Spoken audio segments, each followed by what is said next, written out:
'Big boss' season 9 హౌస్‌లో కళ్యాణ్ ఆయన ఆటతో అందరిని మెస్మరైజ్ చేసి ఆడియన్స్ మనసును గెలుచుకుంటే, ఇక కళ్యాణ్ తండ్రి మాత్రం ఒకే ఒక్క ఎపిసోడ్‌లో స్టేజ్ పైకి వచ్చి అందరి మనసుని దోచుకున్నాడని చెప్పాలి. ఇంతకీ ఆయన మాట్లాడే మాటలు అప్పట్లో అలా బాణాల్లా గుచ్చుకుపోయాయి ఆడియన్స్ మనసులో.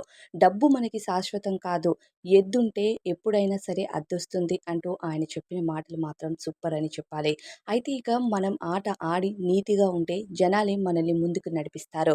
నువ్వు భయపడకు, ఆట మాత్రమే ఆడు అంటూ కళ్యాణ్‌కు ఎంతో చక్కగా చెప్పాడని చెప్పాలి. ఆ మాటలు కళ్యాణ్‌కి మాత్రమే వర్తించవు. చూసే ఆడియన్స్‌లో తప్పుదారిలో నడిచే చాలా మందికి వర్తిస్తాయనే చెప్పాలి. మన కష్టాన్ని నమ్ముకుంటే ఎప్పుడైనా విజయం మన సొంతం అవుతుందంటూ చెప్పాడు. ఎదుటి వాళ్ళను బాధ పెడుతూ నువ్వు ఆట ఆడొద్దు. నీ ఆట నువ్వాడు అంటూ ఆయన చెప్పిన మాటలు నిజంగా అద్భుతమే. అయితే ఈరోజు హౌస్‌లో టాప్ 2 కంటెస్టెంట్స్ ఉన్నప్పుడు హోస్ట్ నాగార్జున గారు హౌస్‌లోకి ఎంట్రీ ఇచ్చి 20,00,000ని ఆఫర్ చేయడం జరిగింది. దీంతో మీ పేరెంట్స్‌ని కూడా అడగండి అంటూ తనూజకి, కళ్యాణ్‌కి ఆఫర్ ఇవ్వగా తనూజ తండ్రి "వద్దు బాబు, మనకి డబ్బే అవసరం లేదు. మన కష్టంతో మనం ఎప్పుడు బతకొచ్చు. అదేమీ తప్పు లేదు. కానీ ఆడియన్స్ నిన్ను ఇక్కడి వరకు తీసుకొచ్చి జనాలకు నువ్వేంటి అనేది తెలిసేలా చేశారు కాబట్టి నువ్వు ఆ ఆడియన్స్ కోసం చివరి వరకు ఉండు. డబ్బులు రాకపోయినా పర్వాలేదు. గెలిస్తే ట్రోఫీతో నీకు డబ్బులు అవే వస్తాయి. గెలవకపోతే ఆడియన్స్ మనసును గెలుచుకొని బయటికి రా.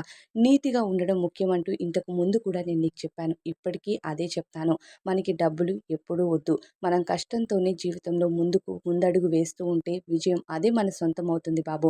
నువ్వేం బాధపడకు అంటూ కళ్యాణ్‌కి ఆయన అందరి మధ్యలో చెప్పిన మాటలు మాత్రం నిజంగా హ్యాట్స్ ఆఫ్ అని చెప్పాలి.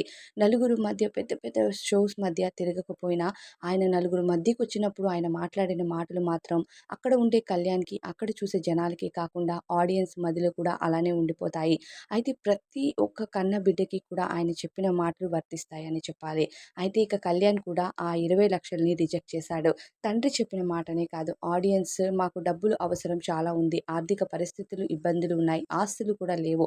అయినా సరే నేను తీసుకోను. ఆడియన్స్ ఇక్కడి వరకు తెచ్చి నన్ను తీసుకొచ్చారు కాబట్టి ఆడియన్స్‌కి నేను వదిలేస్తున్నాను అంటూ ఇక కళ్యాణ్ చెప్పడం కూడా చాలా గ్రేట్ అని చెప్పాలి.